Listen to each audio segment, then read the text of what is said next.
see this, correct? Huh?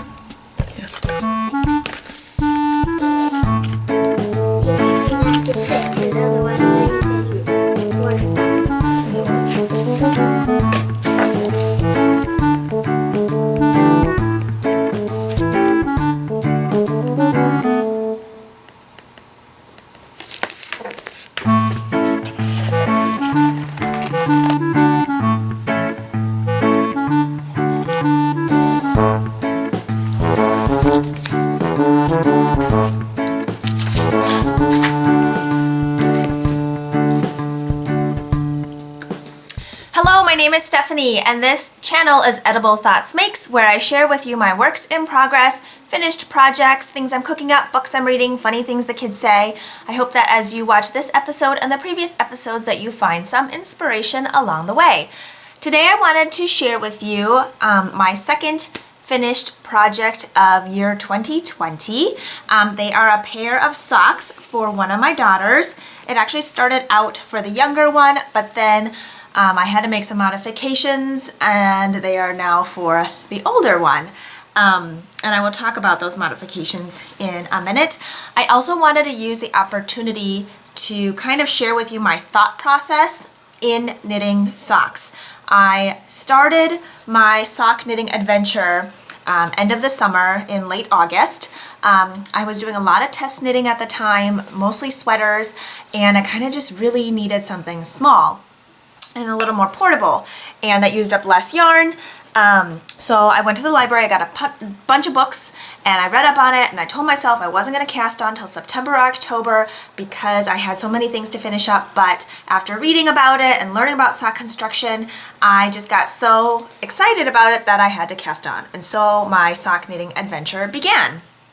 So I wanted to go with you my, I wanted to share with you my sock knitting process, like how I think about it in my head, and in reference to these socks that I just finished. So here are the socks that I finished. Isn't that so much fun? Look at those colors. The benefit of using a self-patterning or self-striping yarn is that it does the color work, if you want to call it that, for you, and it keeps it exciting because you aren't always sure what's going to come next, especially on the first sock when you don't know how the yarn will play out. So it's just really fun to knit these socks up. This is the yarn that I used. I have enough left over to make my younger daughter a pair of socks as well. They will make kind of a little bit longer than shorty socks, which is what she likes. If I am unsure about yardage, then I can always finish before the cuff and do the cuff a solid color instead. So my thought process in making socks is I need to figure out my gauge, I need to figure out what yarn I want to use, and I want to figure out what types of needles and the size of needles that I want to use. I have realized that not all yarn labeled sock or fingering weight yarn knits up the same. So some of them in 100 grams barely make 400 yards. Some of them 100 grams is 400 yards. Some 100 grams is 463 yards. So the more yardage per that same 100 grams means you're going to have most likely a thinner or less plump yarn, and that will affect your gauge. Now that's a generalization. It's not all true because depending on how it's spun, or if it's 2-ply or 4-ply or whatever, it might make a difference, and what kind of fiber content it is. So your gauge will change depending on the yarn you might be using. Also, for some people, if they're knitting using double pointed needles,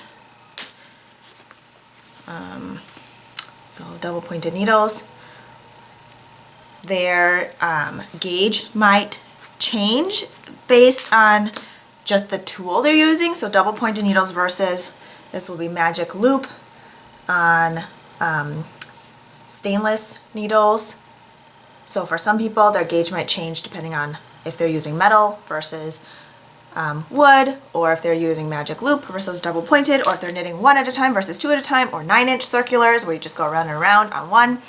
I have not tried 9-inch circulars because most of the socks I've been knitting have been 7-inch finished circumference or smaller, and I feel like a 9-inch circular might just stretch it out a little bit too much, so I haven't tried it. But that might make it different. And sometimes if I'm doing my own pattern, then I can just kind of decide whatever I want to use. Sometimes other patterns are written for magic loop or for double pointed needles, but it's pretty easy to convert it. It just depends if you feel comfortable enough to change it to using different tools. The other thing is I need to know the size of the foot that I'm knitting it for, because there is a heel.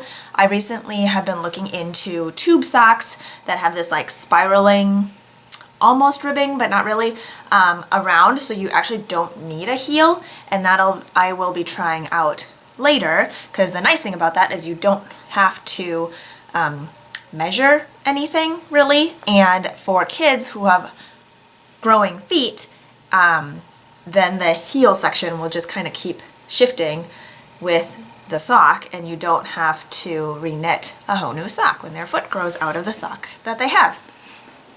So there's a Fish Lips Kiss Heel, I guess you could call it an ebook because it's pretty long out there, by the Socks Therapist, SOX, and it comes with instructions on measuring a foot and knitting a sock for a foot in addition to that Fish Lips Kiss Heel. The ebook is only $1, and it is very thorough and it is well written, and I highly recommend it. I found out about it through Denise at Earth Tones Girl, who has excellent sock tutorials if you are interested in looking her up on Instagram or on YouTube.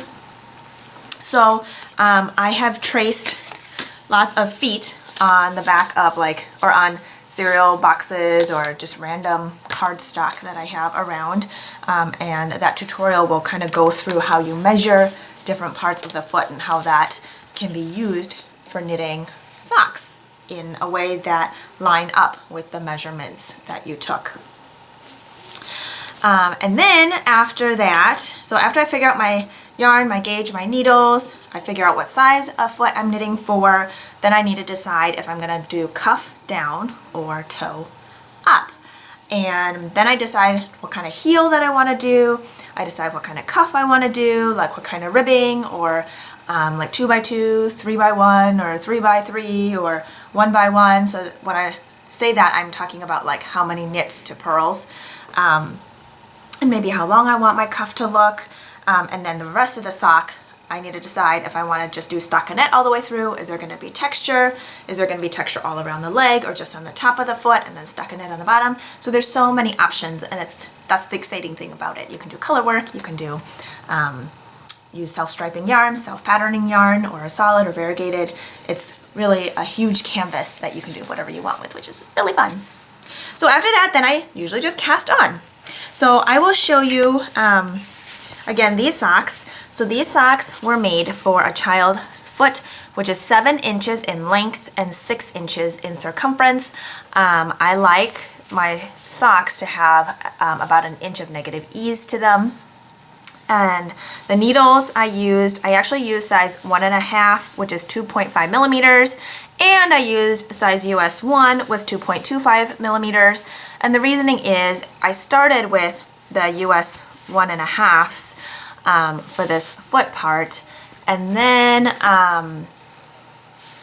what happened? Oh, and I started the second foot already, so I had the 1.5s on the second one, and then I realized that the toddler's foot was too short for these socks, so the socks were too long, so the heel needed to be a little bit sooner. So then I tried them on my older daughter's foot, and the length fit just right for her, but then the leg was too short. So then I ripped back the whole leg section, but because I only have 1.5 size needles and they were already on the second sock, instead of taking them out of the second sock and putting on a placeholder, I just knit the leg using US 1s or 2.25 millimeters, which is fine because my daughter has really skinny feet and legs, and so it actually fits her well to have it maybe a little bit snugger on the leg. So then I knit the leg a little bit longer than it was before and then put that cuff in. So they fit her really well. My gauge on US 1 or 2.25 millimeters is about 8 stitches per inch. So knowing your gauge is everything for socks because you use that to calculate how many stitches you want to cast on, and it can be helpful in measuring how long you want your leg and your foot. Yarn that I used in this is Regia or Regia. If you know if that G is supposed to be a hard G or soft G, let me know below in the comments. It is a 4-ply yarn. It comes in a 50-gram ball. You don't have to wind it yourself. It is 75% virgin wool, 25% polyamide. It is very hard wearing. I feel like it's kind of a workhorse of a yarn. It is machine washable and dryer proof, so I feel like it is a good sock yarn for gift knitting, for people who aren't accustomed to hand washing wool items, and it's great for kid items because you can just throw them in the wash. I do hand wash all of our wool socks. I just fill a sink or a bucket with water and wool safe detergent. I use Eucalan. Currently I have a eucalyptus scented one, which is really nice, so that's what I use. So I put a little bit of that in with the water. It gets bubbly. I throw all our socks in there and I just let them soak for a while, and I stir them around. The water usually ends up turning a little bit brown or grayish colored from washing the socks. And then that detergent you don't have to rinse. If your socks are extra dirty, you can do dump out the water and repeat and do it again until they're clean. But that's how I wash our wool socks. And then to dry, if I put them in these DIY table placemat sock blockers that I made, I feel like they dry a little quicker because there's more surface area exposed versus laying them flat on a towel. But after I take them out of the bucket when they're soaking wet, I usually press the water out.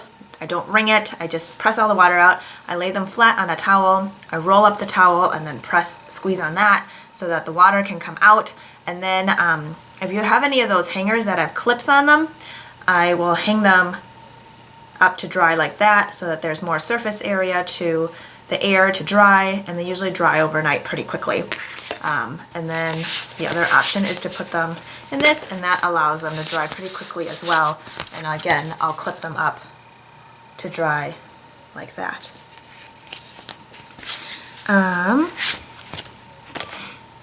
Oh, I skipped a section when I was talking about the construction of these. Sorry about that.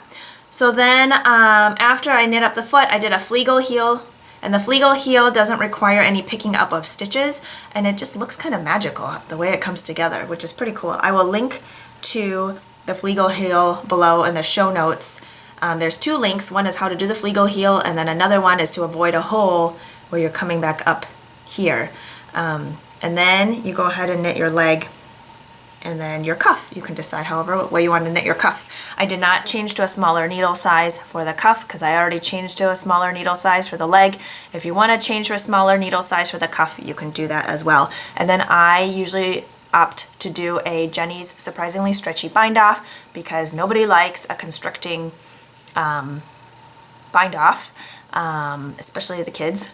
But when they're pulling it on their foot, you got to make sure this part can go over their heel area okay, so I prefer stretchier than not up here. So those are the socks. Oh, one more thing I forgot to mention is I always place a marker, a progress keeper or a marker at the start of each section so that I can make sure I do my socks the same. I do knit my socks 1 at a time, not 2 at a time, so this helps me keep track of how many rounds there are between each section. So like the start of the foot, I will put a stitch marker there, and then I'll knit the foot. I'll put a stitch marker at the start of the heel, and then I'll knit the heel. I'll put a stitch marker at the start of the leg, knit the leg, start of the cuff, knit the cuff. If there's a lot of foot, then I'll put a stitch marker every 10 rounds so that I can easily count how many rounds I have done to make sure I make the same for the second sock.